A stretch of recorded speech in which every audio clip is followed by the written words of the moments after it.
एक घड़ी आधी घड़ी और आधी से पुनियाद तुलसी संगत साध की हर कोटि अपराध। एक घड़ी की भी आधी घड़ी और आधी घड़ी से भी आधी हो। कहने का मतलब महापुरुषों का या सत्संग का समय तो एक पल का सत्संग भी बहुत बड़ी काम कर जाता है। क्यों कि महापुरुषों के संग में तो जितना टाइम बैठने के लिए मिलता है उसमें तो प्रभु का गुणगान, उनकी याद, नेक काम या भक्ति की बातें, इनके सिवाय दूसरी किसी बात का जिक्र नहीं होता। ये इंसान का चोला मिला और उसको जबकि हम एक पल भी नहीं भूलना चाहिए। परंतु यहाँ क्या है कि दुनिया के इस मेले में आके ये रूह भटक गई बेचारी। यहाँ जो माया द्वारा रचित खेल है उससे भूल भुलैया में इसको याद ही नहीं रहा, क्योंकि वो चीज़ ऐसी लुभावनी लगा दी कि उनको देख के आदमी बहक जाता है। वो सोचता है कि इन चीज़ों में ही खुशी है, लेकिन वो खुशी वास्तविक खुशी नहीं है, वो कुछ समय की खुशी है। जो सदा की खुशी मिलती है वो तो प्रभु के चरणों में मिलेगी जब हम उनसे बिछुड़ गए। जहाँ हमेशा महापुरुषों की वाणी सुनोगे तो उनमें क्या कहते हैं कि वहाँ 24 घंटे प्रकाश रहता है, 24 घंटे वहाँ खुशी रहती है। वहाँ किसी प्रकार का द्वेष नहीं, कोई राग नहीं, किसी से कोई ईर्ष्या नहीं। सब जहाँ एक ही प्रकार का जीवन जीते हैं, जैसे अलग अलग योनियों में गई, कहीं इंसान के रूप में, कभी पक्षी के रूप में, कहीं पेड़ पौधों के रूप में, कहीं जल के जीवों में, कितने प्रकार के 84 लाख प्रकार की योनियों में वो बेचारी इधर उधर उलझी हुई है, लेकिन उनमें कोई छुटाने वाला नहीं है। बड़ी बात यह है कि जब महापुरुष प्रकट होते हैं, जहाँ कदम रखते हैं, जहाँ उनकी दृष्टि पड़ती है, तो उन लोगों का कल्याण हो जाता है। क्यों हो जाता है कि जिस चीज़ में जो गुण होता है और उसके पास जाके देखोगे तो वो अपने गुण का प्रभाव डालता है। अगर आप किसी फूलों के बगीचे में जाओगे, फूलों की खुशबू आएगी, मन प्रसन्न होगा। अगर किसी बियाबान जंगल में जाओगे तो आपको निरसता नज़र आएगी, वहाँ आपका मन नहीं लगेगा। अगर आप किसी शमशान घाट कब्रिस्तान के पास से गुजरोगे तो आपको वहाँ का वातावरण अच्छा नहीं, बल्कि आपको भूत पिशाच मरे हुए उन लोगों के ख्याल आएंगे, क्योंकि वहाँ का जो वातावरण है उसमें वही ख्याल, वही विचार घूमते हैं और वो हमें प्रभावित करते हैं। इसलिए इंसान जब संतों की शरण में जाता है तो संत साक्षात प्रभु के रूप होते हैं, मालिक के। पलटू साहब ने कही है ये बात, संत और राम को एक कर जानिए, दूसरा भेद न तन काने। लाली जो छिपी है मेहंदी के पात में, दूध में घी इस भांत जाने। फूल में बास जो काठ में आग है, संत में राम इस भांत जाने। दास पलटू का संत में राम है, राम में संत ये सत्य माने। राम और संत में अंतर नहीं, और राम के दर्शन संतों के माए। जहाँ संत जिस भूमि पर पग रखते हैं वो पवित्र हो जाती है। आज जहाँ जहाँ तीर्थ स्थान बने हुए हैं उनका महत्व क्यों है? मथुरा वृंदावन को क्यों पवित्र मानते हो, क्यों धार्मिक मानते हो? श्री कृष्ण जी वहाँ रहे थे। हर की पैड़ी को हरिद्वार में क्यों इतना अच्छा मानते हो कि श्री रामचंद्र जी ने वहाँ शरण रखे हैं। और जितने भी तीर्थ स्थान बने हैं, मंदिर मस्जिद गुरुद्वारे बने हैं, वहाँ या तो रब के प्यारे या प्रभु के भगत या वो किसी न किसी रूप में जप तप करने वाले महापुरुष वहाँ पर रहे हैं। तो वहाँ के उस वातावरण को उन्होंने प्रभु के गुणगान करके उस वातावरण को शुद्ध और पवित्र बना दिया है। तो ऐसी जगह में जब हम जाते हैं तो हमें शांति मिलती है। तो जब आदमी संतों के पास जाता है तो उनका जो गुण है उनमें, उनका ध्यान करते हैं, उनके वचन सुनते हैं, दर्शन करते हैं। कहीं न कि राम और संत में अंतर नहीं, लेकिन उनमें गुण कैसे छिपे हैं, जिस तरह से फूल में खुशबू छिपी हुई है, लकड़ी में अग्नि छिपी हुई है, तो संत में भी राम इसी प्रकार से गुप्त हैं, लेकिन प्रगट में उनका गुण दिखाई देता है। उनके दर्शन करने से शांति मिलती है, मन में खिंचाव पैदा होता है, उनके वचन और वाणी मीठी और अच्छी लगती है, तो वो अपनी तरफ जब हमें खींचती है तो समझो कि हमारे विचारों में शुद्धता आती है, पवित्रता आती है। इसलिए जितने कबीर साहब ने कही कि दर्शन कीजिए संत के, और दिन में कई कई बार आसोजों के में ज्यों बहुत करे उपकार। संतों के दर्शन दिन में जितनी बार हो उसके ज़्यादा करो।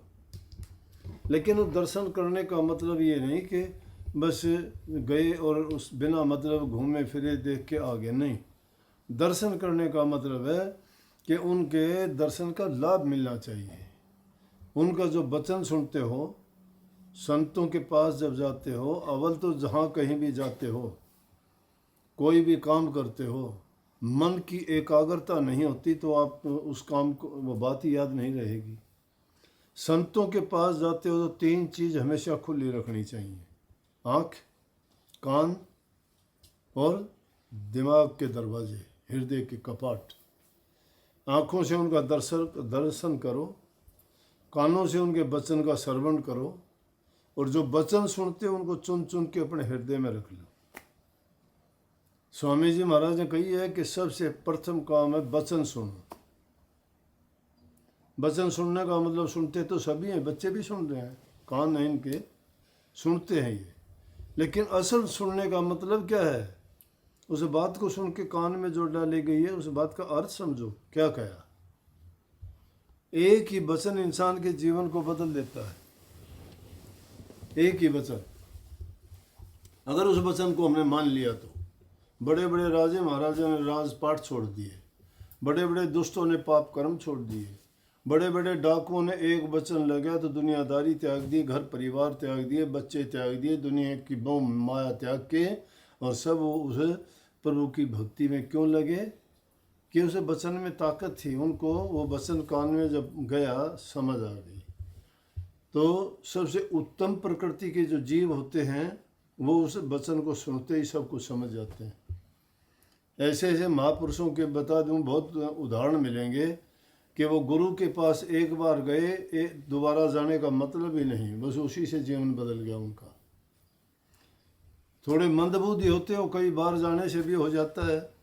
तो कबीर साहब ने उसका सॉल्यूशन ये निकाला कि संतों के कई कई बार दर्शन करोगे ना, कई कई बार दर्शन करोगे तो जिस प्रकार से अगर कोई वस्त्र गंदा है उसको एक बार साफ करोगे, गंदगी साफ नहीं होती, दोबारा फिर साफ करोगे फिर कम हो जाएगी, तिबारा करोगे कम हो जाएगी, चौथी पांचवी बार में उसमें जो उसकी वास्तविकता है, सफ़ेदी है, वो निकल आएगी, क्योंकि उसकी जो मैल चढ़ी हुई थी वो उतर गई। कि संतों के दर्शन से हमारे हृदय की पवित्रता होती है, और शुद्ध हृदय जब हो जाता है तो परमात्मा का वास उसी में होता है। अगर प्रभु को तलाश करना है ना तो स्वर्ग वैकुंठ की तरफ मत भागो, कहीं और उसको चौथे सातवें आसमान पे ढूंढने की ज़रूरत नहीं है। उसको अगर ढूंढना है तो अपने अंतर में ही झांकी खोलो आँखों की, और उनका दीदार करोगे, अंदर में पाओगे जब एकाग्रचित होके गुरु के वचन की पालना करते हुए अपने आप को अंदर में ही पालोगे। जब भी आपको प्रकाश रूप होगा या नूरी रूप उसका नज़र आएगा, जब आपको ये यकीन और तसल्ली हो जाएगा, क्योंकि उसके बारे में कही है कि वहाँ प्रकाश 24 घंटे 12 महीने 6 ऋतु में प्रकाश ही प्रकाश रहता है। वहाँ उस दीपक में उस प्रकाश के लिए तेल बत्ती कुछ भी डालने की ज़रूरत नहीं, वो कभी कम होता ही नहीं है। वहाँ खुशी और आनंद ही आनंद है, क्यों? वहाँ परिवर्तन नहीं है कोई भी, शिथिल है सब कुछ। परिवर्तन तो इस दुनिया में है, जहाँ जन्मते हैं मरते हैं, दुख सुख यहाँ भोगते हैं, कभी खुशी होती है तो कभी गमी होती है, कभी कुछ आदमी को परेशान करता है तो कभी उसको थोड़ा बहुत किसी चीज़ में आनंद भी मिलता है। परंतु प्रभु के नाम में कभी भी गम नहीं मिलता, दुख नहीं मिलता। दुख किसको मिलते हैं? शारीरिक के दुनिया में जब तक रहते हैं। लेकिन जब आत्मिक देश में प्रवेश कर जाते हैं, वहाँ आत्मा आनंद वहीं मिलेगा। हम मन का आनंद ढूंढते हैं, मन के लिए काम करते हैं, तो मन को तो खुशी दुनियादारी की चीज़ों में होगी। किसी को मिठाई खाने में, किसी को चरचरा खाने में, किसी को अच्छा पहनने में, किसी को आराम करने में, किसी को कुछ करने में। ये मन के काम है, ये मन के खेल हैं सारे।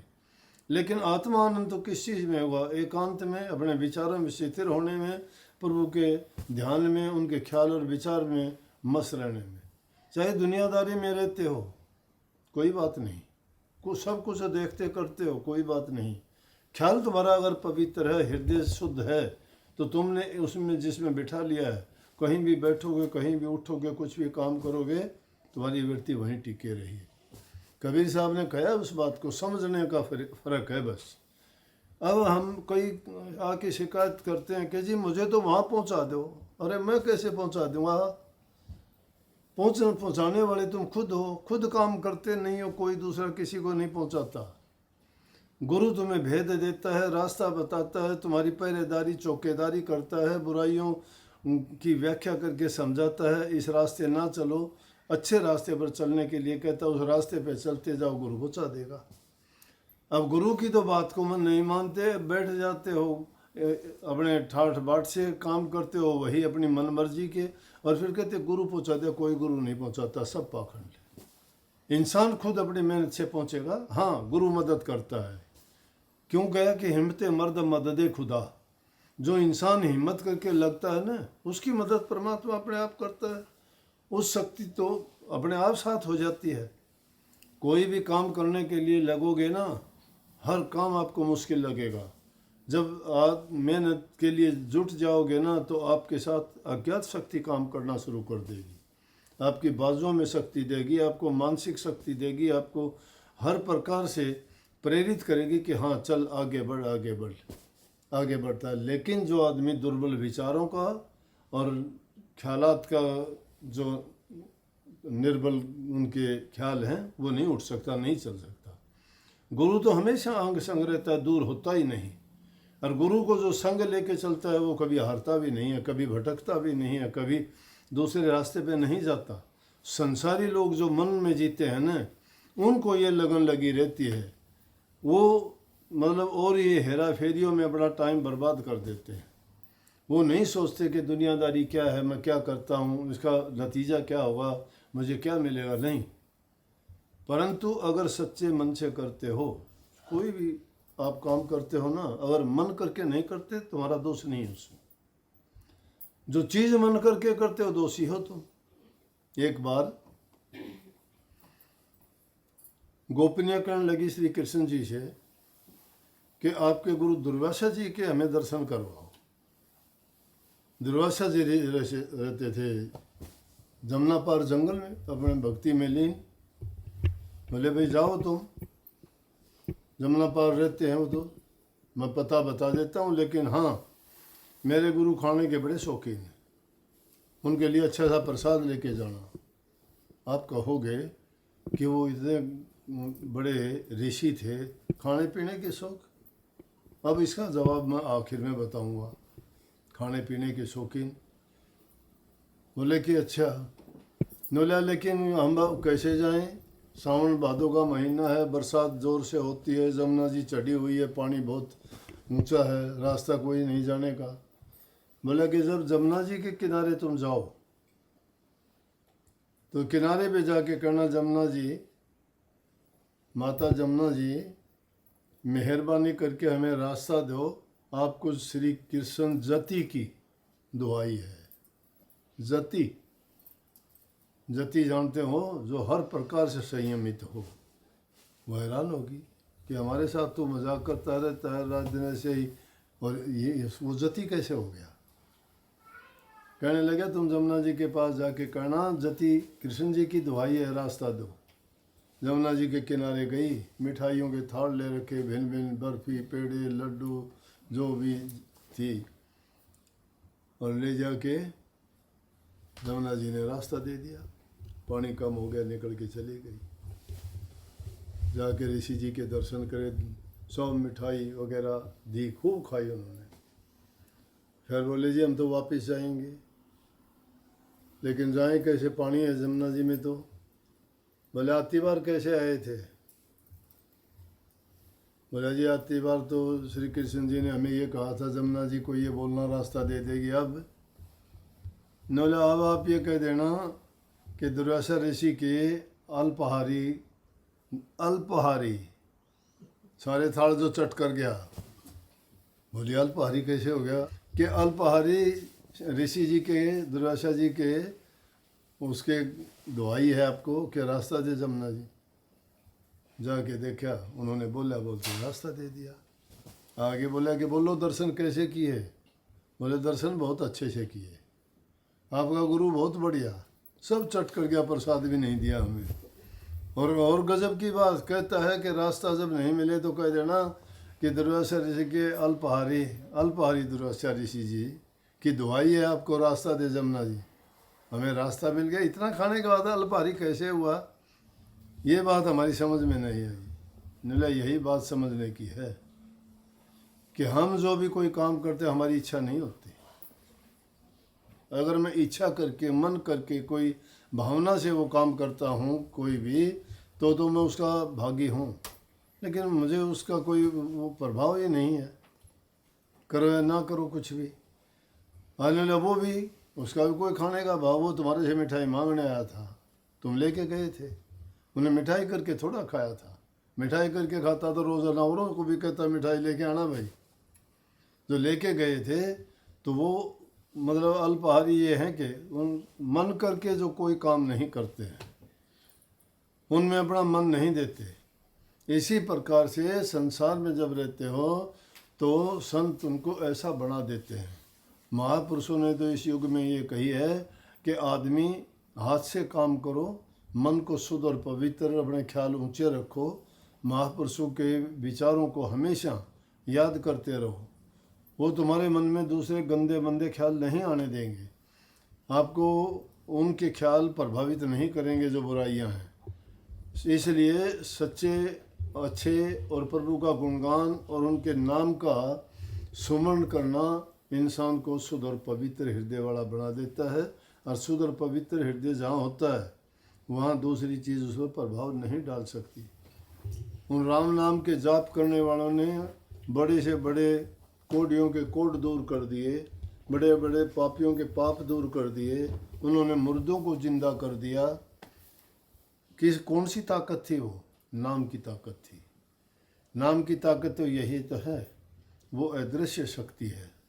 तो इसलिए जब संतों के पास जाते हो, दरस करो आँखन से, वचन सुनो श्रवण से। आँखों से दरस करो, कानों से वचन सुनो, सुन सुन के उनको गुण गुण के हृदय में रखो उनको, और उनको बाद में जाके याद किया करो। जिस प्रकार से गाय भैंस जंगल में चरने के लिए जाती है, पूरा दिन घास चरती रहती है, और चरने के बाद में जब उनको फुर्सत मिलती है तो एकांत में बैठ के उसको जुगाड़ी करती है, फिर वो हजम करते हैं उसको। इसीलिए संतों के वचन सुनते हो, सत्संग में आ पाते हो, वाणी और वचन सुन के घर जाया करो, और जाने के बाद में उन वचनों को याद किया करो। तो जो जो उनको याद करोगे, आपको सारी की सारी चीज़ें तरतीब वाइज आपके हृदय में ऐसी जच जाएंगी, जब कभी भी कोई ज़रूरत पड़ेगी, मन में भटकाव आएगा या ख्याल में बदलाव आएगा, तो वाणी आपका रास्ता रोक देगी कि गुरु की आज्ञा नहीं है इसमें। तो संतों ने कही कि गुरु के भाने में रहो। गुरु का किला उसके वचन है, उसकी शिक्षा और उपदेश है, जो उनके उपदेश और शिक्षा को जिंदा रखता है हृदय में, दिमाग में। और जब भटकने का समय आता है तो वो बात उसको रोकती है नहीं, कह देता है कि इसमें गुरु की मर्जी नहीं है।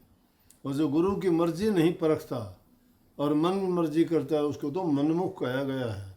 मनमुख अपनी मर्जी के काम करते हैं और गुरुमुख गुरु की आज्ञा में चलते हैं।